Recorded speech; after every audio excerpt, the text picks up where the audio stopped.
স্বাগত বক্তব্য রাখার জন্য অনুরোধ করছি পদ্মা উদ্যোক্তা ফাউন্ডেশনের সাধারণ সম্পাদক সেলিম মাহমুদকে।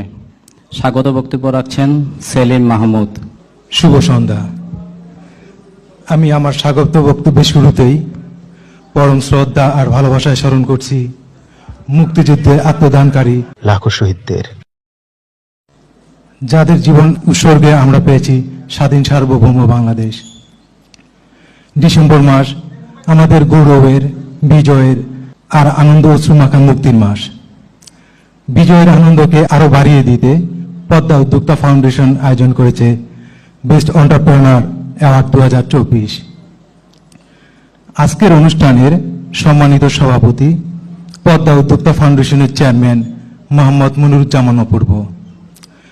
উপস্থিত আছেন সম্মানিত অতিথিবৃন্দ ও মঞ্চের সামনে উপবিষ্ট সুধীমণ্ডলী এবং মিডিয়াকর্মী ভাই ও বোনেরা, সবার প্রতি আমার আন্তরিক শুভেচ্ছা। আজকের অনুষ্ঠানে উপস্থিত হওয়ার জন্য সবাইকে আন্তরিক শুভেচ্ছা ও ধন্যবাদ। ধন্যবাদ জানাচ্ছি পদ্মা উদ্যোক্তা ফাউন্ডেশনের মিডিয়া পার্টনার A10 বাংলাকে। আরো ধন্যবাদ জানাচ্ছি অনুষ্ঠানে উপস্থিত হওয়ার জন্য সম্মানিত আমন্ত্রিত অতিথিবৃন্দদের, যারা অনেক ব্যস্ততার মাঝেও সঠিক সময়ে আমাদের মাঝে উপস্থিত হয়েছেন।